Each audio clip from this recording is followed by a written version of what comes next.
25। बिहार के सीएम नीतीश कुमार का एक बड़ा ऐलान, अब उद्यमियों को मिलेगी 40 करोड़ तक की ब्याज सब्सिडी।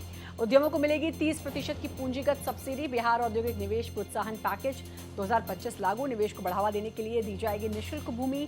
औद्योगिक पैकेज के तहत मिलेगी निःशुल्क भूमि। पैकेज से 5 सालों में 1 करोड़ युवाओं को मिलेगी नौकरी। बिहार कैबिनेट की बैठक में 26 प्रस्तावों पर मुहर लगी है। तो बड़ी खबर, बिहार में उद्योगों को प्रोत्साहित करने के लिए सरकार ने बियाडा एमनेस्टी पॉलिसी 2025 के बाद अब नया बिहार औद्योगिक निवेश प्रोत्साहन पैकेज 2025 लागू किया है, जिसके तहत 40 करोड़ रुपए तक की ब्याज सब्सिडी दी जाएगी। कई नई इकाइयों को स्वीकृत परियोजनाओं लागत का 300% तक शुद्ध SGST की प्रतिपूर्ति 14 वर्षों के लिए दी जाएगी। 30% तक पूंजीगत सब्सिडी प्रदान की जाएगी। निर्यात प्रोत्साहन की सीमा 14 सालों की अवधि के लिए 40 लाख के ऊपर होगी। इसके अतिरिक्त कौशल विकास, पर्यावरण संरक्षण, नवीकरणीय ऊर्जा उपयोग, स्टैंप ड्यूटी एवं भूमि रूपांतरण शुल्क की प्रतिपूर्ति, निजी औद्योगिक पार्कों को सहयोग, पेटेंट पंजीकरण एवं गुणवत्ता प्रमाणन हेतु सहायता दी जाएगी। इस नए औद्योगिक पैकेज 2025 के तहत निवेश को बढ़ावा देने के लिए निःशुल्क भूमि आवंटित की जाएगी। 100 करोड़ से ज्यादा निवेश करने वाली और 1000 से अधिक प्रत्यक्ष रोजगार सृजित करने वाली औद्योगिक इकाइयों को 10 एकड़ तक भूमि निःशुल्क आवंटित की जाएगी। 1000 करोड़ से अधिक का निवेश करने वाली औद्योगिक इकाइयों को 25 एकड़ तक भूमि निःशुल्क आवंटित की जाएगी। फॉर्च्यून 500 कंपनियों को 10 एकड़ तक भूमि निःशुल्क आवंटित की जाएगी। इस औद्योगिक पैकेज 2025 के अंतर्गत लाभ देने के लिए निवेशकों को 31 मार्च 2026 से पूर्व आवेदन करना अनिवार्य होगा। इस नए औद्योगिक पैकेज 2025 से 5 सालों में 1 करोड़ युवाओं को नौकरी एवं रोजगार देने में सहायता मिलेगी।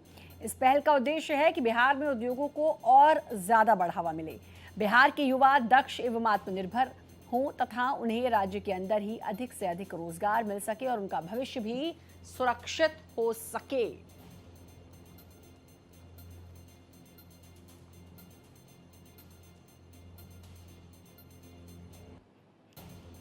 आशुतोष हमारे साथ जुड़ चुके हैं। आशुतोष, अब बिहार में न्यू इंडस्ट्रियल पैकेज, जो नए उद्यमी होंगे उनको इसका बड़ा फायदा। चुनाव से पहले एक और मास्टर स्ट्रोक।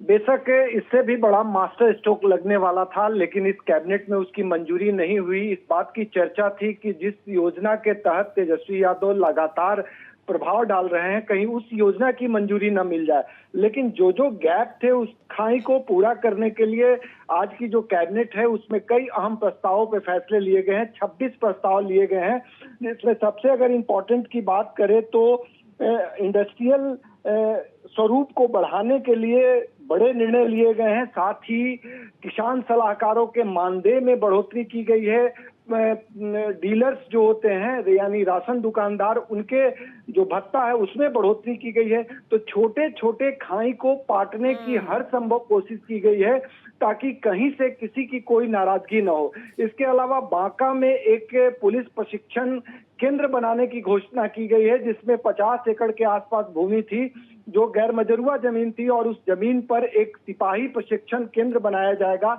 तो कई अहम फैसले लिए गए हैं और इन फैसलों के जरिए जनता को कनेक्ट करने की कोशिश नीतीश कुमार की सरकार ने की है और ये सुनिश्चित की है कि जो विपक्ष आरोप लगाता है कि जनता के लिए कुछ नहीं हो रहा है, उसका खासा ध्यान रखा गया है। साथ ही अगर इंटरनेशनल फ्लाइट की बात करें, फ्लाइट कनेक्टिविटी की बात करें तो उसके लिए भी निर्णय लिया गया है। तो ऐसे कई अहम निर्णय लिए गए हैं जिसमें बिहार के विकास से जोड़कर जनता के फायदे की बात कही गई है और इन लोक लुभावन कैबिनेट के डिसीजन से जनता को कनेक्ट किया गया है। जी बिल्कुल, तो कुल मिलाकर ये लोक लुभावन फायदे की बात है हालांकि जनता के, लेकिन चुनाव से पहले उद्यमियों को ये पैकेज, न्यू इंडस्ट्रियल पैकेज, ये बड़ा मास्टर स्ट्रोक नीतीश सरकार का। बहुत बहुत शुक्रिया आपका तमाम जानकारी देने के लिए।